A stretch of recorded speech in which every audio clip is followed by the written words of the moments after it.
What's up guys, Mike here, and recently we looked at a bunch of former high school basketball legends and I updated you on what those guys were doing now. And today's video is kind of similar, except we are going to be looking at 4 players who used to play in the NBA and were NBA All-Stars or basketball sensations such as Jimmer Fredette, and I'm going to let you guys know what they're up to in 2020. And so if you do enjoy this video, make sure to leave a like, it helps out a ton, but for now, just enjoy the video. We are going to start this video off strong with Jimmer Fredette, because the success that Jimmer Fredette has had overseas is basically no secret, and I have covered his story on this channel before, but there have been some very interesting developments recently. Looking back at Jimmer's NBA career, however, we find that despite being a very hyped prospect after his time at BYU, Jimmer did fail in the NBA. The reason for this was Jimmer's ego, as one assistant coach who worked for his team spoke anonymously and said, quote, "Jimmer thinks everybody is stupid. He thinks everybody needs to come and just turn over their offense and let him shoot it anytime he wants. That's not how the league works." So you can see, if Jimmer was willing to adapt his game to the NBA, he might be an NBA role player right now, but the man has always wanted to be a star, and it seems like he just was not willing to be anything less than the #1 option on offense. Meanwhile, his defense was also horrible, as here are some quotes from before the draft. "I've seen dead people play better defense. At least they occasionally trip people. Until he shows more interest in defense than a blind man has in rainbows, he's going to spend most of his NBA life sitting on padded folding chairs." And this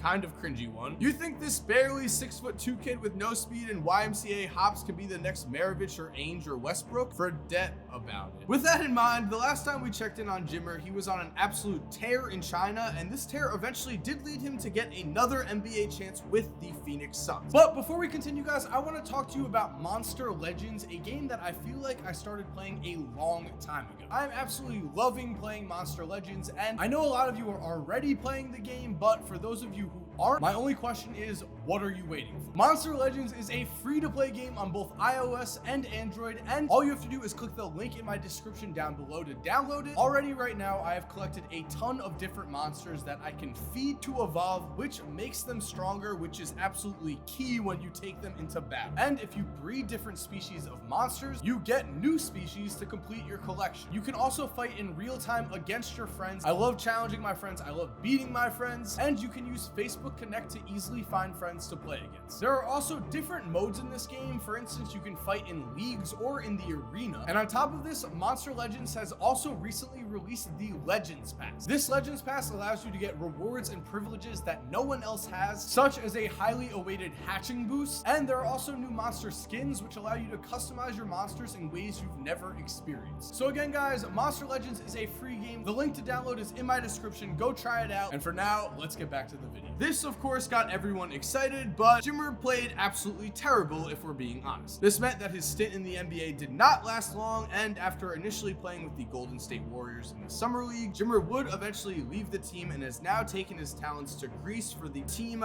Panathinaikos. And when this happened, I was very interested to see how Jimmer would perform, as the EuroLeague is the second best basketball league in the world and is in many ways miles ahead of any Chinese basketball league, so this meant that Jimmer would definitely have to up his game, especially because his coach in Greece just happens to be disgraced American coach Rick Pitino. But you know what? Jimmer has been a stud in the EuroLeague so far. He's the leading scorer for his team and is currently averaging 14.3 points, 2.3 rebounds, and 2 assists, while also shooting 95.8% from the free throw line. In the EuroLeague, his efficiency as a scorer is unquestioned, as he is also shooting 43.5% from 3. His team currently has a winning record, and when you compare him to other players in Europe, it is a safe bet to say that Jimmer is at least a top 15 player in the EuroLeague right now. I say this because Jimmer is currently 6th in the EuroLeague in points per game and is 6th in free throw percentage, but is also shooting way more free throws a game than anyone who is ranked above him. Also, as you can see in this game this past December, Jimmer is making clutch play after clutch play, hitting crucial shots, and his team clearly likes being on the floor with him. He is in a position in the top league outside of the NBA to be in a leadership role, and so far it seems that he is thriving. Now, as for will Jimmer get another chance at the NBA, well, he is currently 30 years old, and if I was an NBA team, I would not take a gamble on him. It just has never worked out, but it is nice to see that he is playing well in the EuroLeague.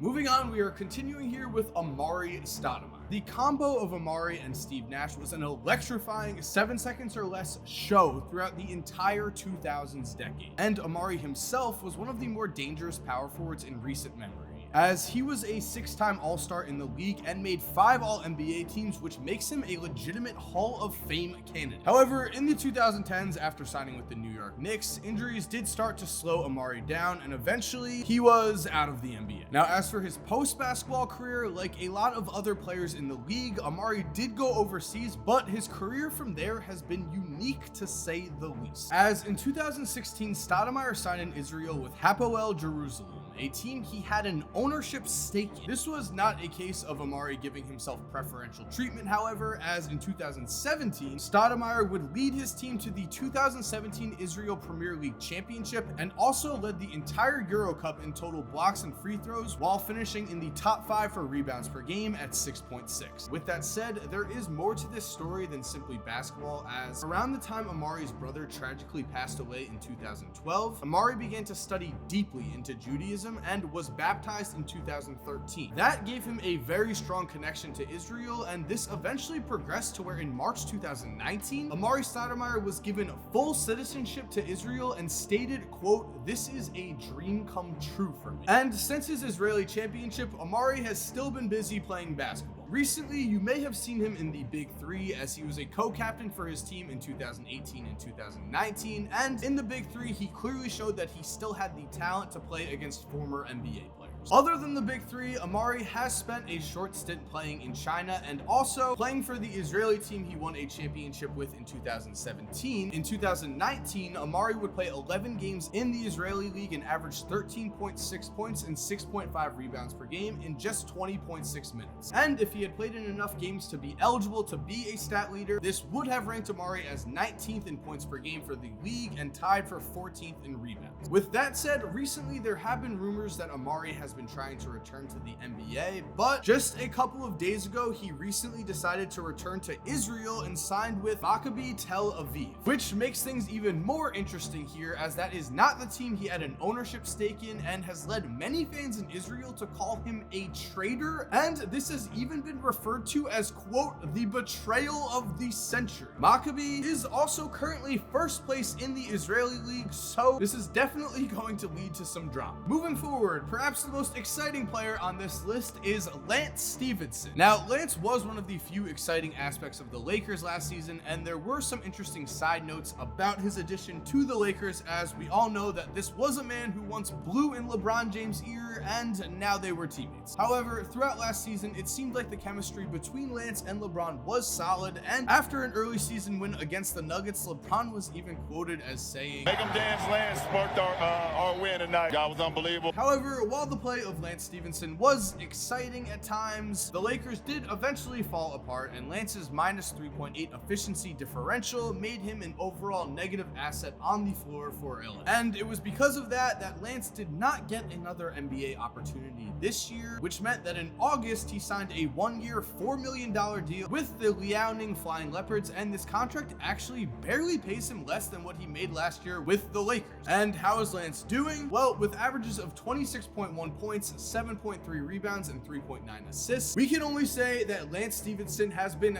dominant so far in China. As when looking at this game when Lance scored a season-high 41 points, we can tell that his positive energy is clearly infectious to his teammates, and that his size, athleticism, and strength allow him to basically drive at will against weaker Chinese defenders, seeing as in a lot of these clips it looks like he is simply overmatching his opponents. And I'm happy for Lance. It looks like he's having a great time in China. His team has won 7 of their last 8 games, and seeing as he was playing for the Lakers just last season, I would not be surprised if we saw an NBA return for Lance Stephenson in the near future. Which, guys, brings us to the final player on this list, Jeremy Lin. Now, as you probably know, Jeremy Lin did play for the Atlanta Hawks last season and did have some injury setbacks early on. With that said, at one point it did seem like things were moving in the right direction, and there was a time last season where Lin ranked 3rd in the entire league in points per possession in transition. With Atlanta, he shot the most efficient he has ever shot in his entire career and also averaged 10.7 points per game. This was obviously a far stretch from his glory days in Linsanity, where he set the NBA on fire, but while in Atlanta, he did show that he was more than a capable NBA level player. Despite this though, the Hawks were moving towards more of a rebuilding mindset and bought out Jeremy Lin, and after Atlanta, Lin did end up in Toronto, and there he hardly played. This definitely had to do with the fact that he was joining the team mid-season and already had both Kyle Lowry and Fred VanVleet in front of him, which made it very difficult for him to find playing time on the Raptors. And because the Toronto Raptors did win the NBA championship, it does look like they knew what they were doing, so you can hardly blame them.